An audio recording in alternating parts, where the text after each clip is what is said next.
Welcome back to day 2 of Vlogmas. It's so nice to see all of you. And like I said, we're going to be taking a look at the Ace Pro 2. That's this guy right here. If you've been on the internet in the last couple days, you've seen a lot of videos, most likely, about the brand new Explorer Pro grip from Insta360, kind of like being able to modify this camera to be a little bit more of a bigger camera. And I've got a lot to say about this, but first I want to kind of go back a little bit. One of my initial kind of problems or thoughts about the Ace Pro 2 was that it was a little bit big to be just an action camera. Like, this camera is very capable, but in terms of like size difference to the Action 4 or the Action 5, like you can see it's very big. Now obviously it does have a flip up screen and the Action series doesn't, but part of what makes the Action series so awesome is how capable they are and how small they are.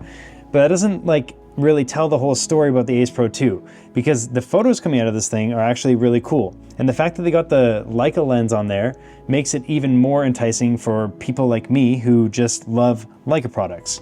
Like right here, I've got an M9 and my trusty M6, which I will never get rid of. I love this camera so much.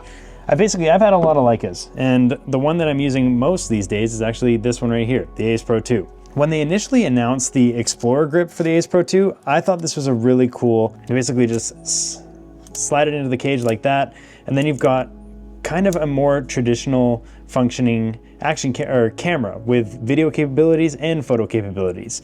It had a little faux shutter button on it right here that would squish the button underneath. You could put a hot shoe or a cold shoe mount, things like that. The problem with this was that it really bulked up the camera even more for not much extra gain. Like, there was no function buttons or anything that this thing did, and it just felt to me like a great idea, but not quite there yet. Well, it's almost like Insta360 was listening, because then comes along this. This is the Explorer Pro grip. Now this doesn't feel as like sturdy as that, because that's like a raw metal cage, but this has a lot more under the hood, which I want to talk about, because this to me is the future of kind of like daily vlogging or more vlog focused cameras as opposed to repurposing action cameras.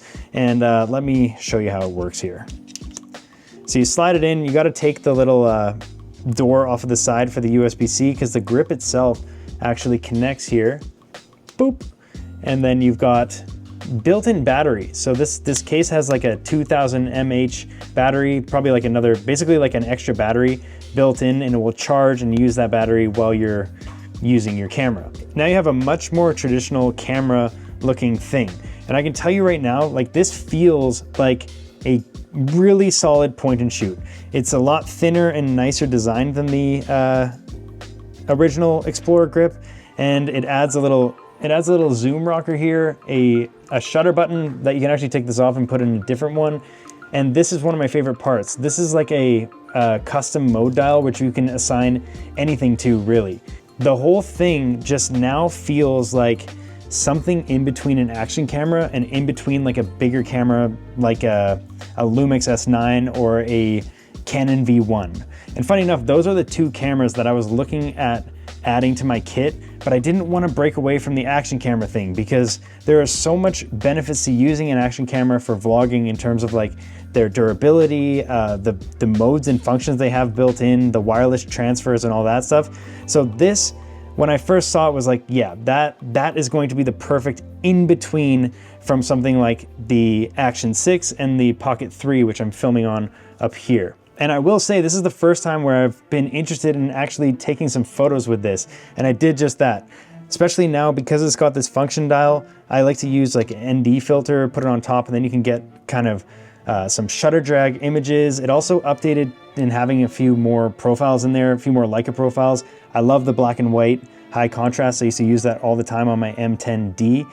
So here's some photos from that.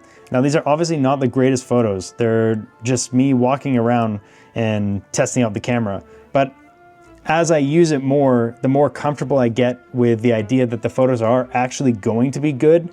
Like, there's a mental barrier with using an action camera, and it's really starting to dissolve with this, because this is just, it's so cool. It's like a heavy duty Ricoh that shoots 4K video. Not to mention, there's so many different little features. Like, they offer this little magnetic sunshade now.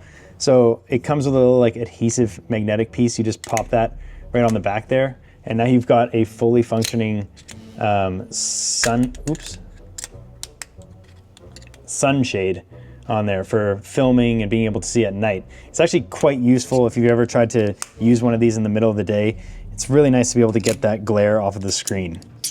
Also new in this update, they have these lenses. This is the cinematic lens. It's kind of like an anamorphic. I really think to make this the ultimate useful piece, they need to make ND filters for this, which I'm sure they're probably working on. They did it for the X5. No reason why they wouldn't be able to do it with this here. But like, here's a video sample of my son just running through some trees here. And it does give a cool effect. But again, I want to be able to, if I'm going to go through the work of using these lenses and bringing this thing around, like I want to go further into the experience and I want to add that motion blur and stuff like that. You could do it in post, but it would be cool to see some ND filters for that. And then probably the most exciting new lens that they launched was this macro lens. This is like a close-up focusing lens with variable focus. There we go. You can see it just fits on just like that. And then at the top here, you can see you've got a person to macro distance. Now, the issue that I found in my immediate testing with this is that unlike the DJI macro lens, which we're using right here, it's very easy to see what focus point you're on. So it has like the macro, the person, and then the mountain. And it's really easy for me to just manually switch it and know where I am. With this one, there's a full range in here, but there's no marking on like where you are. So that's a little bit frustrating. I'm wondering if there's a way for them to fix that with some sort of software in the camera, maybe, because even the focus peaking that is on the app, it's so like the peaking is just on everything. So it's still hard to see where you're focusing. I've basically just been going kind of full range and using it more for photography at this point, but I will do a full vlog test, especially comparing this to the macro on the Action 6. But as it is right now, it is a little bit more difficult to use. I do like that it has this little built-in lens hood though. That is really cool. And then quite possibly one of the coolest things that has ever been released for an action camera is this right here. This is a full-on photo printer and it just connects via Bluetooth right to your Ace Pro 2 and it can go onto the bottom like this. I just did a little print with this and I was just blown away. Like you can see my first initial impressions right here as this thing was printing.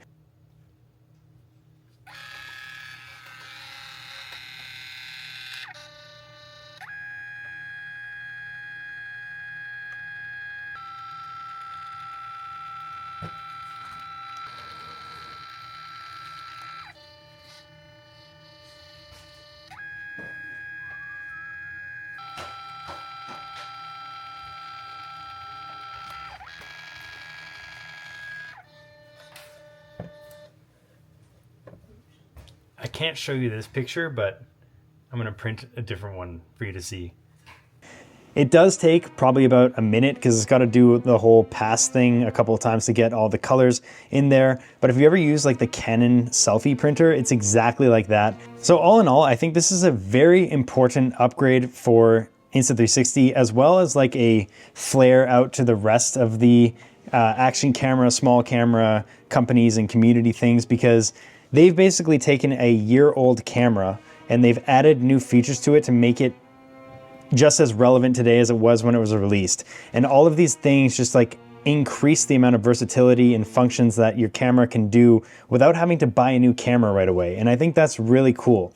I also love the fact that they're really focusing on ergonomics and fun. Like this whole thing makes using this camera fun. And I can't really put that into an evaluation here, but basically what I'm saying is that I love holding this, which means that I'm more likely to pick it up and go shoot with it because I like how it feels in my hand.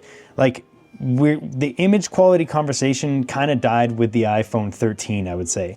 These cameras take amazing photos and video, and we all know that, yet we still use these other cameras. And I think the primary reason is that these are not fun to use. They're not fun to film with. They're very awkward to rig and do different things with. And we're also on these things all the time. So ergonomics are very important, especially in 2025 when we have such capable devices that can do so many things. Sometimes just the feeling of using a real camera is what kind of like drives us to go use it. And Insta360 has done a phenomenal job. I'm looking forward to breaking down each of these individual pieces for you guys in different videos. But right now, I just wanted to share this for day 2 of Vlogmas. Let me know what you think below and what you want me to share. But very cool stuff. There are links below to everything if you want to take a look. Peace.